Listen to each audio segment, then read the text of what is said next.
त्यानंतर होईलच प्रेम मालिकेच्या आजच्या खतरनाक अशा भागामध्ये आपण पाहत आहोत की आता इथे रम्याने फारच सावसूदपणाचा आव आणलेला असतो. ती म्हणत असते, खरं तर पार्थ, आता मी पूर्ण बदलली आहे. मला आता ह्या सगळ्या गोष्टीचा कंटाळा आला आहे. मला आता मूव्ह ऑन व्हायचं आहे. नकोय मला हे सगळं काही. मी आता सगळं विसरून पुढे जाण्याचा प्रयत्न करत आहे. त्याचबरोबर सर्वात महत्त्वाची गोष्ट म्हणजे आता मला पार्थचं सुख महत्त्वाचं आहे. पार्थ, तुला आनंदात पाहायचं आहे मला. आपली मैत्री मला जपायची आहे. आणि सगळ्यात महत्त्वाचं म्हणजे तुम्हाला माझ्यावर विश्वास बसणार नाही. पण मी आता पूर्ण बदलली आहे आणि मला पूर्ण बदलायचं सुद्धा आहे. त्यामुळे तुम्ही माझ्यावर एवढ्या लवकर विश्वास ठेवाल असं मला मुळीच वाटत नाही. त्यावर कव्या म्हणत असते, हे बरं रम्या, जरा शांत हो. आणि तेव्हा रम्या तिला म्हणत असते, हो काव्या, मला कळतंय ना की मी बदलले. ह्या गोष्टीवर तुमचा विश्वासच बसणार नाही. त्याच वेळेला ती हात जोडून नंदिनीला म्हणत असते, नंदिनी, तू सांग ना सर्वांना. तुझं सगळेजण ऐकतील. तुझ्यावर सर्वांचा विश्वास आहे. त्यावर नंदिनी म्हणत असते, हे बघ रम्या, मला कळतंय माणसं बदलतात या गोष्टीवर माझा पूर्ण विश्वास आहे. पण प्लीज आत्ता तू शांत बस. आणि त्यावर नंदिनी असं म्हटल्याबरोबर सर्वजण नंदिनीच्या ह्या वाक्याकडे, ह्या शब्दाकडे पाहतच असतात की इथे अशा पद्धतीने नंदिनी कसं काय बोलू शकते म्हणून. त्याच वेळेला आता आपण पाहतो की हे रम्याचं प्रकरण आणि ह्या रम्याचा हा गोंधळ झाल्यानंतर आता सर्वजण म्हणत असतात, चला तुम्ही इथे काय करताय? तुम्हाला बॅगा भरायच्या नाहीत का? चला जाऊन बॅगा भरा बरं. त्याच वेळेला आता इकडे काव्या आणि नंदिनी त्यांच्या त्यांच्या बॅगा भरण्यासाठी आतमध्ये निघून जातात. आता त्या दोघीजणी निघून गेल्यानंतर इकडे हे देशमुखांची पोरंसुद्धा म्हणत असतात, अरे आपण इथे काय करतोय? खरं तर मला काव्याला सुद्धा बॅग भरण्यासाठी मदत केली पाहिजे. चला चला चला चला असं म्हणून आता लगेचच ते दोघेही जण तिथून बॅगा भरण्यासाठी निघून जातात. आता रम्याला असं वाटत असतं की ह्या लोकांनी कदाचित थोडा का होईना पण माझ्यावर विश्वास ठेवला असेल. आता त्याच वेळेला जीवासुद्धा तिथून निघून जातो. आता जीवा निघून गेल्यानंतर मानिनी, त्याचबरोबर शारदा, विक्रम आणि धनंजय हे चौघेही जण तिथून उठून निघून जातात. आता रम्या तिथे एकटीच असते. आता रम्या तिच्या विचारांमध्ये असते. फार काही बोलून दाखवत नाही, पण विचारामध्ये मात्र नक्कीच असते. त्याच वेळेला आपण दुसऱ्या बाजूला पाहतो की इकडे काव्या बॅग भरत असते. तेव्हा ती म्हणत असते, देशमुख, ऐका ना, हे बघा माणसं बदलतात. त्या गोष्टीवर आपण विश्वास ठेवायला हवा. किती दिवस असं करणार आहोत? आणि मला असं वाटतंय की रम्या कदाचित बदलली असेल. तेव्हा तिथे आता जीवा आलेला असतो आणि त्याच्यासोबत नंदिनीसुद्धा असते. त्याच वेळेला जीवा म्हणत असतो, नाही काव्या, इथे तिच्यावर विश्वास ठेवून नाही चालणार. कारण ती रम्या आहे. कमीत कमी आपलं लग्न होईपर्यंत तरी तिच्यावर विश्वास आपल्याला नाही ठेवता येणार आणि आपण ठेवायचा सुद्धा नाही, असं सुद्धा आता इकडे ते स्पष्टपणे बोलत असतात. त्याच वेळेला आपण पाहतो की इकडे हे सगळं काही बोलत असताना काव्यासुद्धा त्या दोघांकडे पाहतच असते.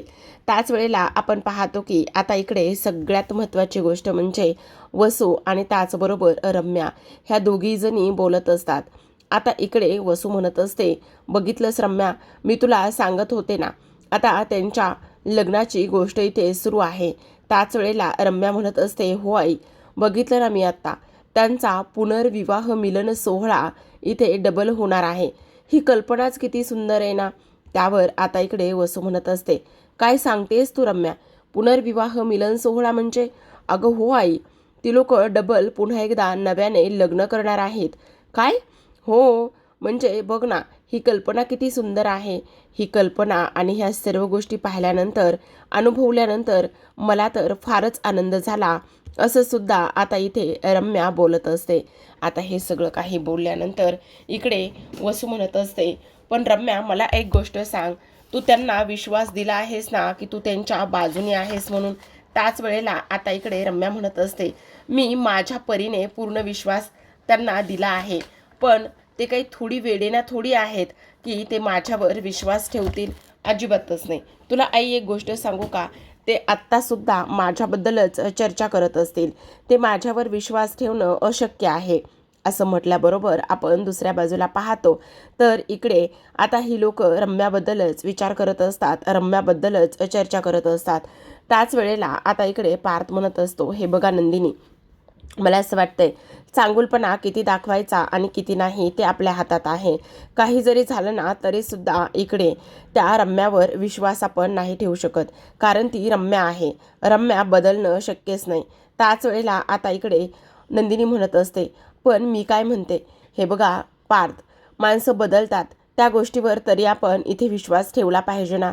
त्याच वेळेला आता इकडे काव्या म्हणत असते, पण मला तर ना हे माझं लग्न जे आहे ना ते पूर्ण एन्जॉय करायचं आहे असं आता इकडे ती बोलत असते.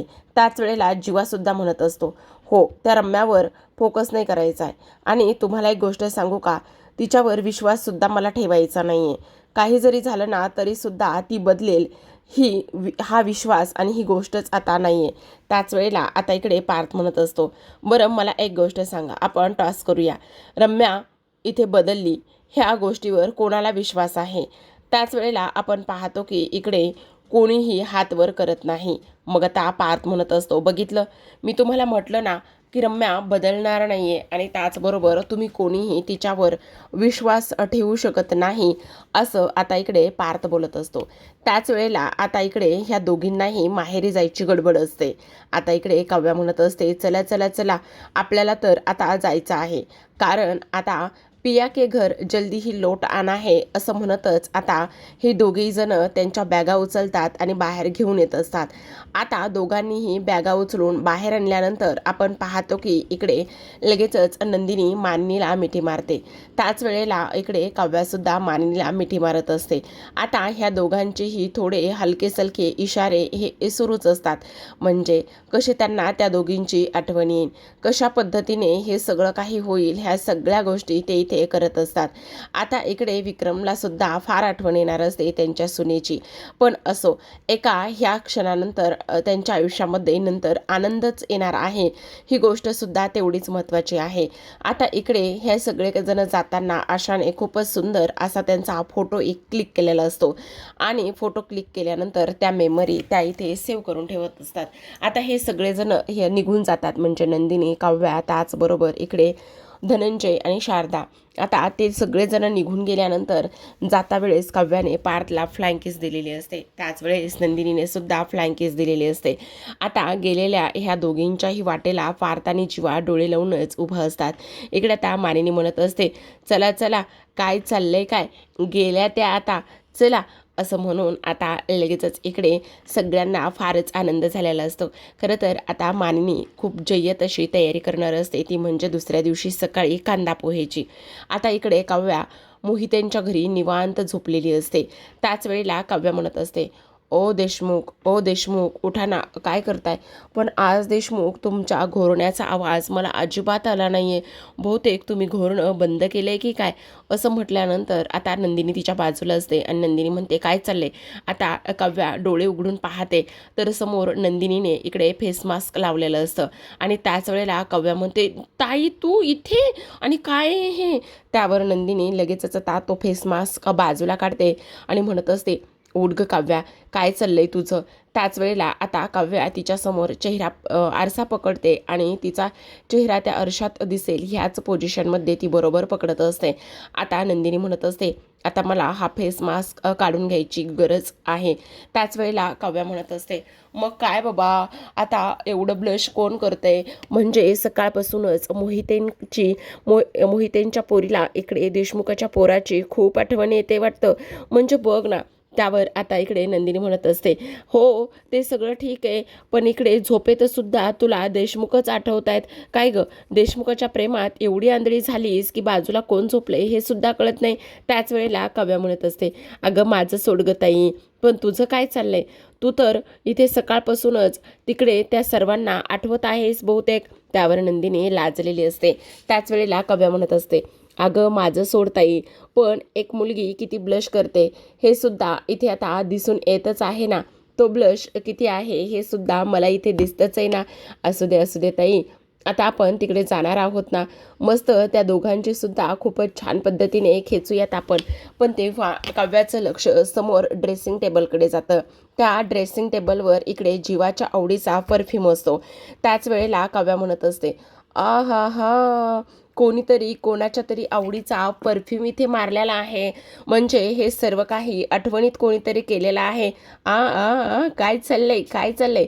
त्यावर आता इकडे लगेचच काव्या नंदिनीच्या डोक्यावर इकडे टॉवेल टाकत असते आणि म्हणत असते, बघितलं बघितलं, कोणाचा चेहरा सगळ्यात जास्त ब्लश करतोय आणि कोणाला सगळ्यात जास्त कोणाची तरी आठवण येते, असं मुद्दामच ती तिला चिडवत असते. त्याच वेळेला आता नंदिनी म्हणत असते, बाद झालं काव्या, चल आटो पटापट, आपल्याला आज देशमुखांकडे कांदा पोह्याचा कार्यक्रम करण्यासाठी पाहण्यासाठी जायचे ना. त्याच वेळेला काव्या म्हणत असते, हो ताई, पण आपल्याला दोघींना एवढी आठवण येते त्या दोघांची, तर त्या दोघांना सुद्धा आपली आठवण येत असेल का? ते काय करत असतील तिकडे?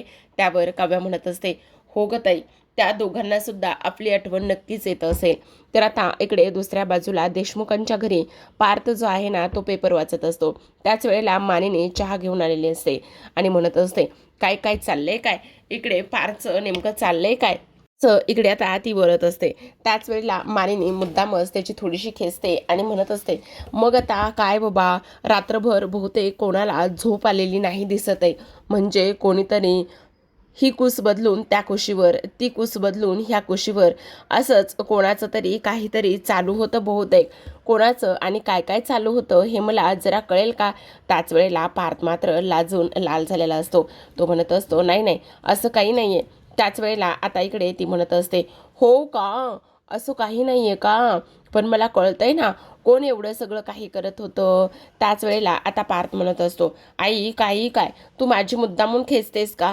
का उगाचच ह्या छोट्या बाळाला त्रास देतेस? तेव्हा लगेच आता इकडे मानिनी म्हणत असते, हो मी त्रास देते? अजिबातच नाही. म्हणजे तुला इकडे तुझ्या बायकोची अजिबात आठवण आली नाही? म्हणजे काव्याची अजिबातच आठवण आली नाही? पण तू काय करतोयस? आवरायचं नाही आहे का? अरे कांद्या पोह्याचा कार्यक्रम आहे. त्यावर आता इकडे पार्थ म्हणत असतो, काय गं प्रत्येक वेळे ते कांदा आणि पोहे, उगाचच ॲसिडिटी, जळजळ एकाच वेळेला, म्हणजे मुली बघायला आल्या तो धक्का एकाच वेळेला आणि जळजळ एकाच वेळेला. आम्ही काहीतरी वेगळं करण्याचा बेत केला आहे. तेवढ्यातच आता इकडे जीवाने हातामध्ये चहा घेतलेला असतो, जो की शुगर फ्री असतो, आणि एका हातात बशी अशी ठेवलेली असते आणि फुरके मारून पित असतो. म्हणजे नंदिनीसाठी ती बशी असते. त्याच वेळेला आता तिथे विक्रम येतात आणि विक्रम ती त्याच्या हातातली बशी घेतात आणि फुरके मारतच त्याच्या बाजूला बसून चहा पित असतात. त्याच वेळेला जीवा म्हणत असतो, काय चाललंय हे नंदिनी तुझं? असं म्हटल्याबरोबर लगेच आता इकडे तो बाजूला पाहतो तर विक्रम असतात. हो हो हो हो, काय चाललंय नंदिनी तुझं? नंदिनी नंदिनी. त्यावर आता जीवा म्हणत असतो, बाबा तुम्ही? अरे हो हो, मी चहा प्यायला आहे, तर तुला काही आवडत नाही का? आवडलं नाही आहे का? आता इकडे मानिनी म्हणत असते, असू द्या हो, तुम्ही पण ह्या सगळ्या काही गोष्टी द्या बरं सोडून, चला बरं आवरायला घ्यायचंय. पण आज कोणीतरी फारच वेळेवर आलेला आहे बहुतेक इथे, असं विक्रम म्हणत असतात. हो हो, कारण वेळेचं महत्त्व हे जीवाला कळत नसतं कधी. आज खूपच वेळेवर आलाय तो जिममधून, नाहीतर तो एवढ्या लवकर जिममधून कधीच येत नसतो. काय रे जीवा, काय चाललंय? तेव्हा इकडे आता मानिनी म्हणत असते, हो बाबा, कारण तुला सांगू का, मला जेव्हा विक्रम पाहायला येणार होते ना, त्यावेळेस अगदी असेच उतावळे झाले होते. तेव्हा विक्रम म्हणत असतात, हो, कारण तुला सांगू का, एवढं सगळं काही इकडे ताईने बनवलं होतं ना सगळं, आम्ही मानिनीकडे जाणार होतो पाहण्यासाठी, तेव्हा माझ्या तर तोंडाला अगदी चिकट टेप लावल्यासारखंच होतं, म्हणजे मी काहीच खाल्लं नव्हतं. तेव्हा मानिनी म्हणते, हो हो बास करा, सगळं सांगितल्यानंतर ताईने मला तुम्ही किती आणि काय काय खाल्लं होतं ते. त्यावर विक्रम म्हणत असतात, हो का, म्हणजे म्हणून तुला सांगितलं होतं सगळं काही, असं इकडे आता ते बोलतात. त्याच वेळेला विक्रम म्हणत असतात, पोरांनो तुम्हाला एक किस्सा मला सांगायचा. त्याच वेळेला पार्थ म्हणत असतो, नाही नाही नाही नाही नाही बाबा बाबा, मला खूप एक अर्जंटमध्ये फोन येतोय, आणि असं म्हणून मुद्दाम पार्थने कानाला फोन लावलेला असतो. आता जीवाला सुद्धा ते सांगायला जातात, पण जीवा म्हणतो, नाही नाही, मला सुद्धा खूप महत्त्वाचा एक कॉल आहे आणि तो कॉल करायचाच आहे. तेव्हा विक्रम म्हणत असतात, काय रे कार्ट्यांनो, मला कळत नाही का, तुम्ही मला सरळ सरळ टाळताय ते कळते ना, तुम्हाला कोणाचाही फोन येत नाही आहे. तेव्हा मानिनी म्हणत असते, हे मात्र अगदी बरोबर आहे हां, पोरं मात्र तुमच्यावरच पूर्ण गेलेली आहेत बरं का. तेव्हा आता विक्रम हसत असतात आणि म्हणत असतात, हो का, पोरं माझ्यावरच गेलेली आहेत का म्हणू, असं म्हणून आता दोघेही जण हसत असतात. त्याच वेळेला इकडे आपण पाहतो की इथे आशाने पूर्ण तयारी करून ठेवलेली असते. रम्यासुद्धा किचनमध्ये असते आणि मानिनी सगळं काही झालंय का नाही ह्या सगळ्या गोष्टी बघण्यासाठी येते.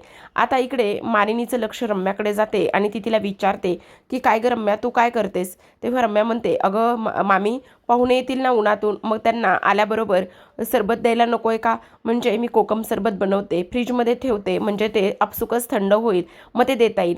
तेव्हा आशा मनातच म्हणत असते, मला काही ही लक्षणं ठीक दिसत नाही आहेत बरं का, असं म्हणून तिच्या ती कामाला लागत असते. आता रम्या हे कोकम सरबत बनवण्यात एवढी व्यस्त असते की काय चाललंय आजूबाजूला ह्याची तिला कल्पनाच नसते. आता थोडा वेळ गेलेला असतो आणि थोड्या वेळानंतर आशा इकडे मानिनीला, त्याचबरोबर विक्रम, त्याचबरोबर जीवा आणि पार्थ ह्या सर्वांना आवाज देत असते. पाहुणे आले. तेवढ्यातच आता तिथे वसू आलेली असते आणि वसू आल्यानंतर ती म्हणत असते, काय गे, डोक्यावर पडलीस का? एवढं ओरडायला काय झालं, जरा हळू बोल ना, घर डोक्यावर घेणार आहेस का? तेव्हा ती म्हणत असते, नाही नाही, पाहुणे आलेत ना. मग आता विक्रम म्हणत असतात, बरोबर, तू बघ लवकर पटकन. मानिनी, आता मानिनी जिन्यातून खाली आलेली असते. काय गोड दिसते ग माझी म्हणू. तेव्हा वसू म्हणत असते, चल विक्रम, काय करतोयस? अरे पाहुणे आले, त्यांचं स्वागत करायला नको का? असं म्हटल्यानंतर हे सगळेजण इकडे आता दरवाजाकडे येतात. आता दरवाजाकडे आल्यानंतर पाहतो तर काय, धनंजय, शारदा खूपच गोड दिसत असतात. त्यांच्यासोबतच नंदिनी आणि त्याचबरोबर काव्या ह्यासुद्धा फारच गोड दिसत असतात. पाहताय ना प्रेक्षकांनो, खरं तर नंदिनी आणि त्याचबरोबर काव्या ह्या दोघींनासुद्धा ती जुनीच साडी यांनी नेसायला दिलेली आहे बरं का. खरं तर आता एवढ्या ट्रेंडिंग पद्धतीने हा सगळा काही बघण्याचा कार्यक्रम सुरू आहे, तर त्याच पद्धतीने थोड्याशा हटके स्टाईलच्या साड्यासुद्धा द्यायला हव्या होत्या की नाही. पण असो, आता इकडे दोघी जणी फारच गोड दिसत असतात. मानिनी म्हणत असते, अगं बाई, माझ्या लक्ष्मी आल्या ग, लक्ष्मी आल्या, असं म्हणून लगेच आता नंदिनी धावतच जाते आणि मानिनीला मिठी मारते.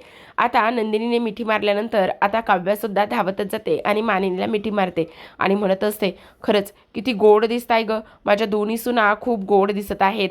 तेव्हा काव्या म्हणत असते, ते सगळं ठीक आहे, पण आता ना आमची ही मनूसुद्धा फारच गोड दिसते बरं का. म्हणजे खरंच नजर नको कोणाची लागायला. तसं बघायला गेलं ना तर मनूचे विकी जे आहेत ना ते सुद्धा अगदी हँडसम दिसतात. त्यावर लगेच आता इकडे विक्रम काका म्हणत असतात, हो बघितलंस का मनू, बघितलंस काय, मग तुला सुद्धा उचलून घेऊन जाऊ का?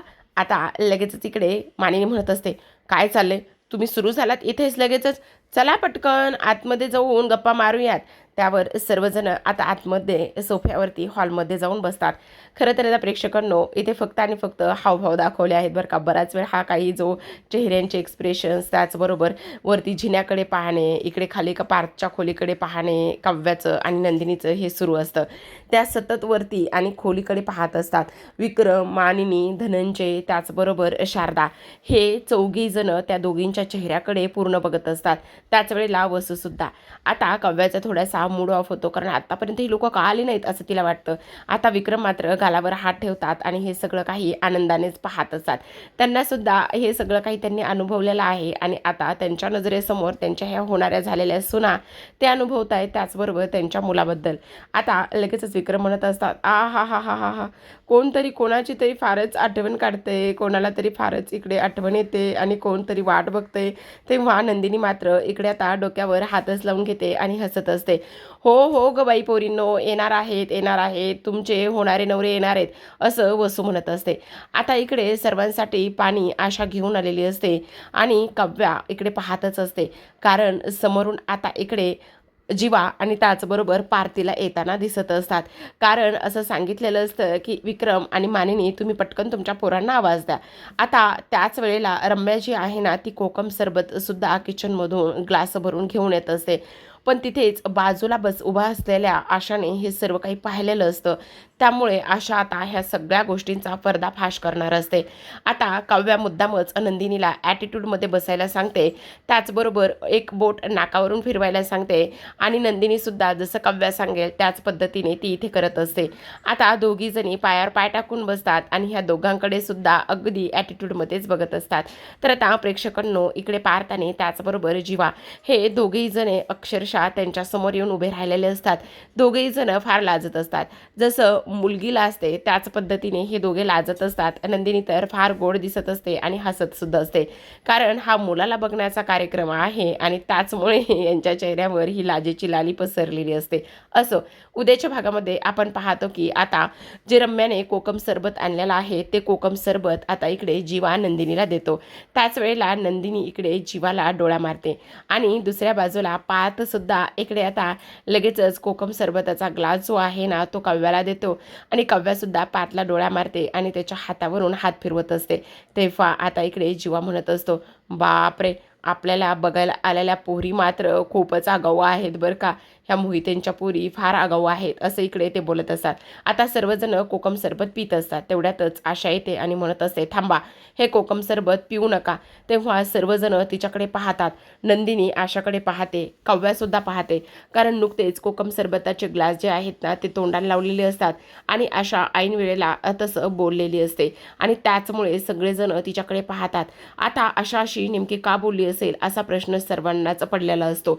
तेव्हा आशा पुन्हा एकदा म्हणत असते, कारण त्या कोकम सरबतामध्ये रम्याताईने विष टाकलेलं आहे, मी माझ्या डोळ्याने पाहिले, त्यामुळे तुम्ही ते कोकम सरबत पिऊ नका, असं आशा म्हणत असते.